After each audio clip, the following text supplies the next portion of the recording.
구독, 좋아요, 그리고 공유까지도 눌러주시면 저에게 도움이 되겠습니다.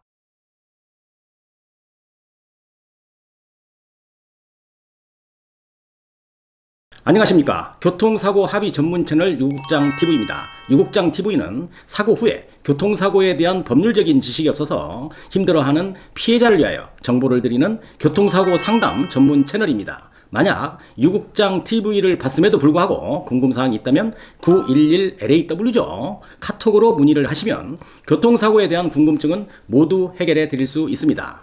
이때 진단서, 사고차량 견적서, 그리고 사고 불박 영상, 정밀검사 판독지를 카톡으로 보내주시면 제가 검토를 해서 상담자에게 직접 답변 드리도록 하겠습니다.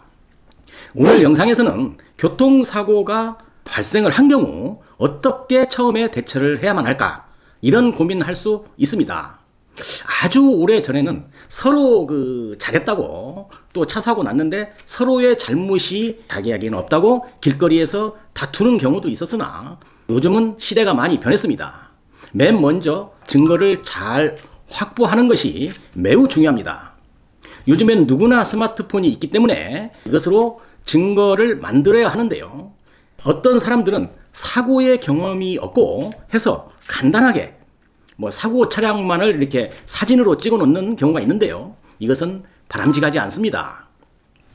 사고 현장을 동영상으로 잘 촬영하는 거 아주 중요합니다. 사고 차량의 또 가해 차량, 피해 차량 전부가 다 나오게끔 하면서 주변의 도로 환경도 같이 들어가 있으면 아주 잘 대처하는 방법이 되겠습니다.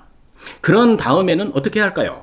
차량을 안전한 장소로 이동을 해야 되겠죠. 그런 다음에 보험회사에 연락을 한 후 보험회사 사고 출동팀이 오는 것을 기다려야 할 것입니다. 자, 그러면 양측 보험사가 도착을 해서 사고 처리를 도와주게 되는 것입니다. 혹시라도 어느 한쪽이 100% 자신의 잘못이므로 모든 책임을 지겠다고 해도 그 말만 믿으면 사실은 낭패를 볼 수도 있으니까 가능하면 그 말하는 것을 녹음을 하거나 아니면 어디 조그마한 메모지에 100% 책임지겠다는 어떤 그런 약속 문장을 쓰도록 해서 추후에 그 사람이 다른 말을 하지 못하도록 어떠한 증거를 남기는 게 좋습니다. 교통사고 상담을 해드리다 보면 이러한 기본적인 원칙을 지키지 않고 좋은 것이 좋은 것이다 하면서 대충 사고 처리를 하면 날이 지나고 그 다음날 사고 당시에 했던 말을 번복하는 경우가 참으로 많다는 사실도 알아야 합니다.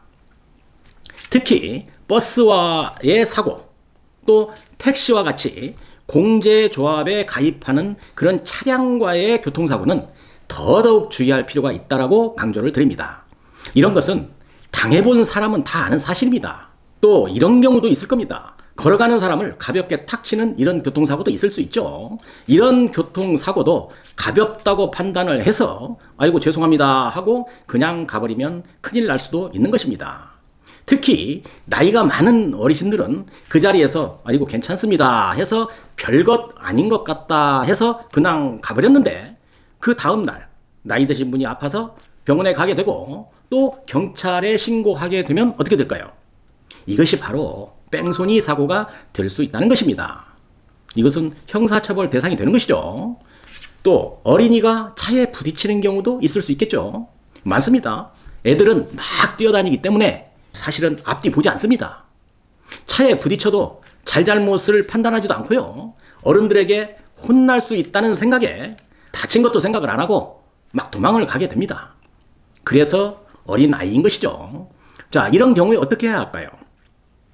쫓아가서 잡기에도 힘듭니다. 아이들 무지하게 빠릅니다. 이런 사고가 발생을 했다면 가까운 경찰서, 또 사고조사계 혹은 파출소나 지구대 있죠. 여기에 가셔서 이러한 일이 있었다고 신고해야 하는 겁니다.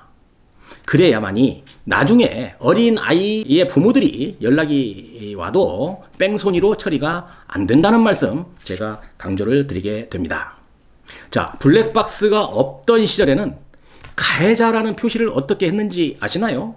2000년대 전까지만 해도 사고가 나면 가해자의 인정 표시로 신분증을 좀 준다든가 아니면 명함을 주는 그런 경우도 있었고, 명함 뒤에 사고에 대한 그런 어떤 책임을 진다는 어떤 서명도 했던 시절이 있었으나 지금은 블랙박스 이 모든 차량에 거의 다 설치되어 있기 때문에 편리하게 사고를 증명하는 자료가 된 것은 분명합니다.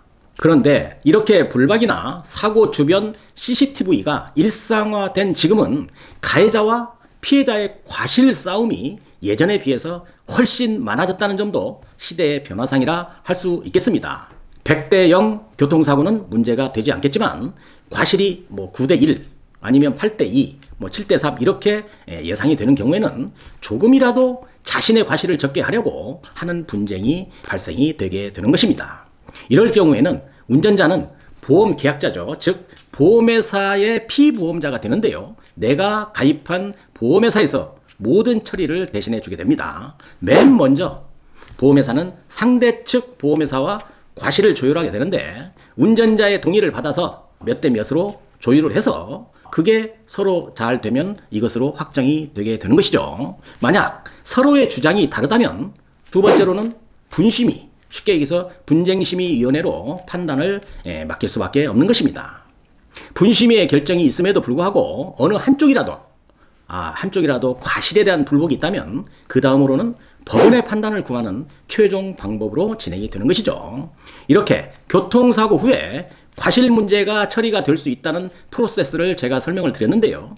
요즘의 추세는 분심의의 판단이 양측 보험회사의 그 어떤 판단과 별반 다르지 않다는 그런 비슷한 결과가 나오는 경우가 많다고 해서 조금은 기피하는 분위기가 좀 있습니다. 그래서 보험회사와의 과실 협상이 잘 안 되는 분쟁이 있는 경우에는 분심의를 거치지 않고 바로 법원 소송으로 진행하는 것이 효율적이다라고 말씀도 드려봅니다. 분심의를 거치는 시간도 상당 시간 단축할 수 있다는 그런 어떤 장점도 있겠죠. 이때는 내가 원한다고 전부 다 법원 소송으로 가는 것은 아니고요. 상대 측의 동의가 있어야만 법원 소송이 가능하다는 것, 이 정도 아시면 정확할 것입니다. 자, 이렇게 진행되는 과정에서의 어떤 비용이 나오겠죠. 이런 비용은 누가 부담을 할까요? 운전자죠. 즉 피보험자는 전혀 부담되는 비용이 없습니다. 모든 비용은 보험회사에서 책임을 지게 되는 것이죠. 자, 오늘은 교통사고가 났을 때 처음에 대처하는 방법에 대해서 공부를 좀 해보았습니다. 사고의 경험이 없는 분들이 이 영상을 좀 보시고 큰 도움을 받으시길 바라면서 오늘 영상 마치도록 하겠습니다. 오늘 영상도 도움이 되셨다고 한다면 구독, 좋아요, 알림까지도 눌러주시면 감사하겠습니다. 유국장TV였습니다.